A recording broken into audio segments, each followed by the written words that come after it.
हर रोज एक नई कहानी देखने के लिए चैनल को सब्सक्राइब करें और बेल आइकन दबाना ना भूलें। राजस्थान में रमीला अपनी माँ चांदनी के साथ अपने होटल में काम कर रही थी। तभी वहाँ चांदनी की एक बहुत पुरानी दोस्त विधि, जो कि शहर में रहती थी, उसके पास आती है। चांदनी कैसी है? मैं तो बढ़िया हूँ जी। तुम बताओ क्या चल रहा है जी? अरे सब अच्छा चल रहा है। तो आज हमारे होटल कैसे आना हुआ? क्या ही बोलूं, बस परेशान हूँ एक बात से। ओ, वो क्या है जी? तुम किस बात से परेशान हो? मैं यहाँ अपने बेटे के लिए लड़की देखने आई थी, लेकिन वो लड़की तो मुझे ही पसंद नहीं आई, तो मेरे बेटे को क्या पसंद आएगी? थारा लड़का तो अभी छोटा है, फिर तो उसका ब्याह क्यों करवा रही है? यार मेरा लड़का बड़ा हो चुका है और अब वो एक अच्छी जॉब भी कर रहा है, लेकिन वो शादी करने को तैयार नहीं है। लेकिन क्यों? जब लड़का इतना वेल एजुकेटेड है तो ब्याह क्यों नहीं करवा रहा? अरे तुमने उससे पूछा नहीं? कहे कोई लड़की तो पसंद को नहीं? अरे मैंने पूछा था, लेकिन वो बोलता है कि उसे कोई गांव की चाहिए जो सब जानती हो। मैं तो सच में बहुत परेशान हूँ। तो जो छोरी थी तुमने वो पसंद नहीं आई क्या? अरे वो तो मेरे बेटे से बड़ी थी, इसलिए मैंने मना कर दिया। और तो कहाँ मेरा बेटा कोहिनूर का हीरा और वो छोरी कोयले की खादान। जो तो बड़ा मसलो है। अब क्या सोचा है फिर? दोनों आपस में बातें कर रहे थे कि तभी वहाँ पर रमीला आती है और विधि को देख रमीला अपने दोनों हाथ जोड़कर नमस्ते करती है। खम्मा घड़ी का किसा? खम्मा घड़ी मारी लाडो। हाय, ये तेरी बेटी है चांदनी? हाँ, जे मारी छोरी है। क्यों? घड़ी चोखी लग रही है सच में। ऐसी लड़की तो मैंने आज तक नहीं देखी। अब मारी छोरी है ही इतनी चोखी। सच में बहुत सुंदर लग रही है चांदनी। मैं तो इसको अपने बेटे के लिए पसंद कर चुकी हूँ। क्या तू अपनी लड़की को मेरे घर की इकलौती बहू बना सकती है? तू अपनी बेटी का हाथ मेरे बेटे के हाथ में दे सकती है? नेकी और पूछ पूछ। अरे जब मारी छोरी नु इतना बढ़िया रिश्ता मिल रहा है तो मना कैसे करूं? क्यों रमीला, करना चाहती हो मेरे बेटे से शादी? अब वो कुछ नहीं बोलेगी, क्योंकि उसकी अम्मा ने बोल दिया है। इसीलिए जो उसकी अम्मा बोलती है ना, हमारी छोरी के लिए वह पत्थर की लकीर है। हमारी लाडो रानी तो गाय है गाय। अब क्या था, चांदनी और विधि अपने बच्चों का रिश्ता पक्का कर देते हैं। और जब विधि वापस शहर जाती है तब वो अपने एकलौते बेटे अमन को कहती है, बेटा अमन, मैं जब राजस्थान गई थी तब मैंने एक रमीला नाम की लड़की से तेरा रिश्ता पक्का कर दिया है। माँ, ये क्या बोल रही हो आप? रमीला? हाँ रमीला। क्यों? मॉम, आई एम 100% श्योर कि वो गवार ही होगी। यार तुम ऐसे कैसे किसी भी लड़की से मेरी शादी फिक्स करवा सकती हो माँ? बेटा वो गवार नहीं है, पढ़ी लिखी है, वेल एजुकेटेड है, बस इंग्लिश कमजोर है। लेकिन हाँ, खाना अच्छा बनाती है। और तुम तो जानते ही हो राजस्थान में कितने पकवान बनते हैं। तुम्हें जैसी चाहिए थी वैसी ही है वो। जो मर्जी करो, मैं आपको कुछ नहीं कहूँगा, लेकिन उसको बोलो अपना नाम चेंज करवा ले। अब नाम में क्या प्रॉब्लम है? अमन कुछ नहीं बोलता और वहाँ से चुपचाप चला जाता है। ऐसे ही कुछ दिन गुजर जाते हैं। अमन की शादी रमीला से हो जाती है और इस तरह से रमीला अपने ससुराल की सब जिम्मेदारियों को संभालती है। एक दिन विधि की पड़ोसन उसके घर आती है और उससे ढेर सारी बातें करने लगती है। साथ ही विधि अपनी बहू को घर की सारी जिम्मेदारी संभालते हुए देखकर अपनी पड़ोसन से कहती है, हाय देखा बहन, मेरी बहू कितनी संस्कारी है। आते ही मेरे घर को काफी अच्छे से संभाल लिया मेरी बहू ने तो। हाँ, वैसे तो कह तो बिल्कुल सही रही है। वैसे विधि, तू बोल रही थी कि तेरी बहू राजस्थानी है। हाँ, मेरी बहू राजस्थानी है। क्यों? उसको तो कई तरह के पकवान भी आते होंगे ना? हाँ हाँ बिल्कुल। और तुझे पता है राजस्थान में मेरी बहू का खुद का होटल है। मेरी बहू तो लाखों में एक है। हाँ नहीं तो खैर छोड़ो इन सबको। अगर तू कहे तो तुझे अपनी बहू की रसोई का खाना खिलाऊं? अरे कैसी बात कर रही हो? चलो छोड़ो, अब जब तुम इतना बोल ही रही हो तो अब खिला ही दो। बहू, ओ मेरी राजस्थानी बहू, जरा अपनी आंटी को अपने हाथों की रसोई का खाना तो खिलाना। जी माँ जी सा। इस तरह अब रमीला अपने हाथों में खाने की थाली लाती है और पड़ोसन को वो थाल परोसते हुए कहती है, खम्मा घड़ी का किसा, लो तुम्हारे हाथों की थाली। इस थाली में कई तरह के पकवान हैं जो तुम जानते भी ना होगे। हाँ बहू, तू बिल्कुल सही बोल रही है। मैं तो बस दाल बाटी चूरमा को पहचान रही हूँ, बाकी इसमें क्या क्या है मुझे तो पता ही नहीं है। कोई बात नहीं का किसा, मैं आपको बताती हूँ। ये है दाल बाटी चूरमा, ये खांडवी, ये गट्टे की कड़ी, ये मांडिया, और भी है, लाऊं के? ए बहू बस कर, अब नहीं, इसमें ही मैं तो पगला गई। इनको तो मैं पहली बार ही खाऊंगी। क्या हुआ, तुम नहीं खाओगी? अरे ना बाबा ना, मेरा तो इसमें ही पेट भर जाएगा, बहुत सारी है। इतना बोलकर अब पड़ोसन खाना खाने लगती है और जब वो उसके हाथों का बना खाना खाती है तो अपनी उंगलियां चाट चाट कर साफ करने लगती है। कुछ समय में वो खाना खाकर हाथ धोती है और रमीला के हाथों में पैसे पकड़ाकर उसे आशीर्वाद देते हुए कहती है, बहू तूने तो आज सच में दिल खुश कर दिया मेरा। तेरे हाथों में जादू है जादू। खैर तू अपनी रसोई में क्या क्या रखती है, एक बार मुझे दिखाएगी?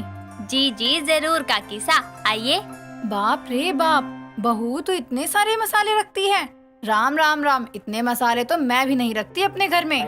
काकीसा, मसालों से ही खाना स्वादिष्ट बने हैं और मैं वो सारी चीजें रखती हूँ जिसकी मुझे जरूरत होवे है।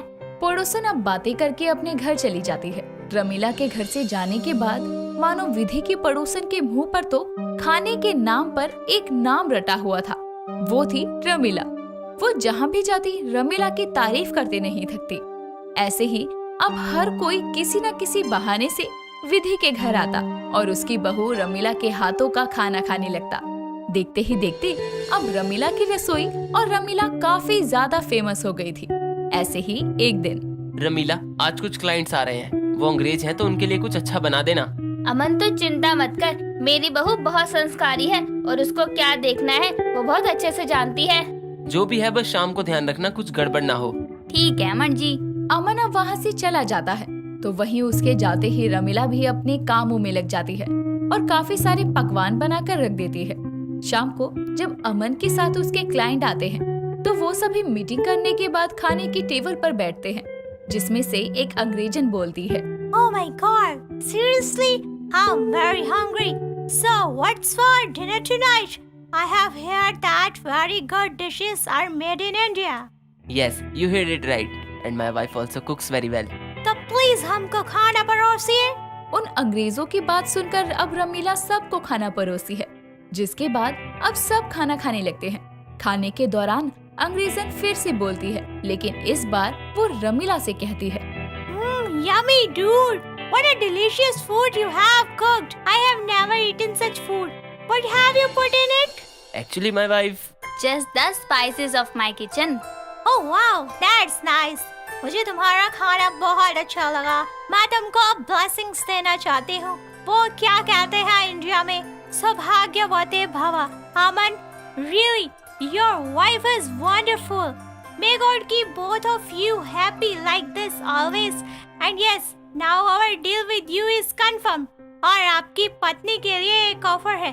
क्या वो हमारे लिए खाना बनाएंगी जब तक हम यहाँ हैं? उनकी बातें सुनकर अब सभी काफी खुश थे और कुछ समय बाद सभी क्लाइंट्स वहाँ से चले जाते हैं, जिसके बाद अब रमीला भी सभी बर्तन धोकर अपने कमरे में जाती है, जहाँ अमन अपनी पत्नी रमीला को पीछे से गले लगाते हुए कहता है, रमीला, सच में तुम ग्रेट हो। और तो और तुम्हें इंग्लिश कहाँ से आई? तुम्हें तो इंग्लिश नहीं आती थी ना? नहीं आती थी, लेकिन मैं अपने लोगों की बेइज्जती थोड़ी ना करवाना चाहती थी, इसलिए मैंने अंग्रेजी सीख ली बस। वैसे तुम्हारे हाथ और तुम्हारी रसोई की वजह से देखो ये डील डन हो गई, साथ ही तुम्हें एक वर्क भी मिल गया। आई एम सो हैप्पी यार, आई लव यू। अब तुम भी मुझे आई लव यू बोलो। ना, मैं अंग्रेजी नहीं बोलूंगी। अच्छा बाबा, जैसे बोलना है बोलो। हूँ थाने प्रेम करूँ। उसकी ये भाषा सुनकर अब अमन हंसने लगता है और उसे गले से लगा लेता है। संजू अपनी माँ संध्या का एक लौता बेटा था। उसके पिता का देहांत हो चुका था। वो बहुत ही स्मार्ट था, साथ ही वो अपने दोस्तों और परिवार वालों के अलावा ज्यादा किसी से बातचीत भी नहीं करता था। एक दिन कॉलेज में संजू का दोस्त राजन उसे बोलता है, यार साला क्या जिंदगी है, सुबह बस में धक्के खाते खाते कॉलेज जाओ, यहाँ आके टीचर की बकवास सुनो और घर जाके पेरेंट्स के ताने। लाइफ में तो मनोरंजन जैसे मर ही गया हो। अरे तेरी क्या प्रॉब्लम है यार, जब देखो तू अपनी लाइफ को कोसता ही रहता है। वो लोग बातें कर रहे होते हैं कि तभी सामने से जोया और उसका दोस्त अक्षय आ रहे होते हैं। दोनों संजू और उसके दोस्त के पास जाते हैं। तभी जोया बोलती है, संजू, अगर तुम फ्री हो तो हम साथ में मूवी देखने चले। Sorry, I have some work to do, so I can't come with you. अबे ओ माँ के लाडले, सुंदर कन्या सामने से पूछ रही है तो मना नहीं करते। हाँ हाँ ये आ जाएगा, काम का क्या है, आज नहीं तो कल, अगले जन्म में तो कर ही लेगा। संजू का मन ना होने पर भी राजन के कहने पर वो मान जाता है और शाम को घर से बाइक लेकर निकल जाता है। रास्ते में उसे जोया का दोस्त अक्षय मिलता है, जो सड़क किनारे खड़ा होकर टैक्सी का वेट कर रहा होता है। उसके पास जाकर वो अपनी बाइक रोककर बोलता है, अरे तुम यहाँ, तुम हमारे साथ नहीं आ रहे क्या? अरे नहीं, वो मुझे अपने ना नए घर में शिफ्ट करना है, तो उसी के लिए मैं ना सामान लेकर टैक्सी का वेट कर रहा हूँ। पर मुझे लगता नहीं है कि अभी कोई टैक्सी मिलेगी। क्या मैं तुम्हें लिफ्ट दे दूं? पर तुम मूवी के लिए लेट हो जाओगे। अरे कोई बात नहीं, तुम बैठो ना। संजू के इतना कहने पर अक्षय उसकी बाइक पर बैठ जाता है और रास्ते में सामने एक बहुत बड़ा गड्ढा आता है, जिसे देखकर संजू जोर से ब्रेक लगाता है और अक्षय उसे जोर से पकड़ लेता है। जिसके बाद संजू को एक अजीब सी स्वीट फीलिंग आती है और उसका दिल जोर जोर से धड़कने लगता है। जिसके बाद कुछ ही देर में दोनों अक्षय के नए घर पहुंच जाते हैं और संजू वहां से अपने घर आ जाता है और अपने कमरे में बैठे हुए खुद से बोलता है, अक्षय के टच करने पर मुझे कुछ अच्छा सा फील क्यों हुआ? ऐसा तो मैंने कभी किसी लड़की के टच करने पर भी महसूस नहीं किया। अगले दिन कॉलेज में जोया उससे रात को ना आने का कारण पूछती है, पर संजू सिर्फ उसे सॉरी बोलकर वहाँ से चला जाता है। जिसके बाद से संजू अक्षय के साथ ही अपना ज्यादातर समय बिताने लगता है। अक्षय को भी संजू के साथ रहना और उससे बातें करना बहुत अच्छा लगता था। दोनों ही एक दूसरे से प्यार करने लगते हैं और ऐसे ही उनके रिलेशनशिप को पूरे 5 महीने हो जाते हैं। जिसके कुछ दिन बाद संजू अक्षय को कॉल करके पार्क में मिलने बुलाता है और वहां आकर अक्षय बोलता है, हे व्हाट्सअप मैन, क्या बात है, खुद कॉल करके बुलाया तुमने, मेरी याद से तड़प रहे थे क्या? अक्षय के इतना कहने पर संजू उसे जोर से हक कर लेता है और बोलता है, याद तो आएगी ना, पिछले 2 दिन के बाद जो मैं तुम्हारा चेहरा देख रहा हूँ। ऐसा है तो तुम अपनी माँ को हमारे रिलेशनशिप के बारे में बता क्यों नहीं देते, ताकि हम साथ रह सकें? तुम्हें क्या लगता है मैंने कभी कोशिश नहीं की होगी? पर हर बार ये सोचकर चुप हो जाता हूँ कि वो ये सब सुनने के बाद कैसा रिएक्ट करेंगी। जिसके बाद वो कुछ देर तक बातें करते हैं और फिर संजू अक्षय को अपनी बाइक पर घर ड्रॉप करके अपने घर के लिए निकल जाता है। घर पहुंचकर वो हिम्मत करके अपनी माँ के पास जाता है और उसे बोलता है, माँ, मुझे तुम्हें कुछ बताना है, पर गुस्सा मत करना, पहले पूरी बात सुनना। ऐसा भी क्या बताना है तुझे जो तुझे इतने पसीने आ रहे हैं? कहीं तू एग्जाम में फेल तो नहीं हो गया? देख, अगर ऐसा हुआ है तो मैं तुझे चप्पल से सूद दूंगी। अरे माँ, अभी तो रिजल्ट आया भी नहीं। वो मैं आपसे कह रहा था कि माँ, मुझे लड़के पसंद है, मुझे नहीं पसंद आती लड़कियां, मैं गे हूँ। कसम खा रखी है ना तूने कि तू नहीं सुधरेगा। मतलब पहले तो बस मजाक करता था, लेकिन अब ऐसे वाहियात मजाक करने लगा है। तू रुक, बिना चप्पल खाए नहीं मानेगा। माँ सुनो, देखो मेरी तरफ, मैं सच में मजाक नहीं कर रहा हूँ, मैं एक गे हूँ, मुझे लड़के पसंद आते हैं, नहीं पसंद आती मुझे लड़कियाँ, और इस बात से मैं नकार नहीं सकता क्योंकि मेरी रीढ़ में अरे निकम्मे, तेरे पापा के जाने के बाद मैंने तुझे अकेले ही पाला है, इसलिए नहीं कि तू गे बने। मुझे लगता है कि तुझ पे कोई बुरा साया है। हाँ, तभी तू ऐसी बहकी बातें कर रहा है, पर तू चिंता मत कर, मैं कुछ करती हूँ। माँ, ऐसा कुछ नहीं है, मैं ठीक हूँ, आप सुनो तो सही। संध्या संजू की बात को नहीं समझती और ना ही ये मानने को तैयार थी कि उसका एक लौता बेटा गे है। अगले दिन वो एक झाड़ फूक वाले बाबा को लेकर घर आती है और संजू की तरफ इशारा करके बोलती है, बाबा जी, यही है मेरा बेटा जिसके बारे में मैंने आपको बताया था। कुछ भी कीजिए, बस इसके सर से ये गे होने का भूत उतार दीजिए। जिसके बाद वो बाबा संजू के सर पर झाड़ा लगाने लगता है, जिससे संजू छींकता है और गुस्से में आकर बोलता है, अच्छी, ये सब क्या है माँ, और आप अभी के अभी मेरे घर से निकलिए। वो बाबा गुस्सा होकर वहाँ से चला जाता है और संध्या उसे डांटते हुए बोलती है, तू पागल हो गया है क्या? क्यों जाने को बोला बाबा को तूने? बस माँ, गे होना कोई ओपरी साया नहीं है। आप मुझे एक्सेप्ट नहीं कर पा रही हो तो ठीक है, मैं बस प्रिटेंड ही कर सकता हूँ कि मैं गे नहीं हूँ, जैसे मैं पिछले 5 महीनों से कर रहा हूँ। ये कोई बीमारी नहीं है, बस मैं लड़कों की तरह लड़कियों में इंटरेस्टेड नहीं हूँ। मुझे लड़के पसंद है माँ, मैं एक गे हूँ। इतना कहकर संजू वहाँ से चला जाता है और अगले दिन वो अक्षय से मिलकर बोलता है, अक्षय, माँ हमारे रिश्ते को कभी एक्सेप्ट नहीं करेगी और मैं माँ के अगेंस्ट नहीं जा सकता, इसलिए हमें हमारे बीच की रिलेशनशिप को अभी एंड करना पड़ेगा।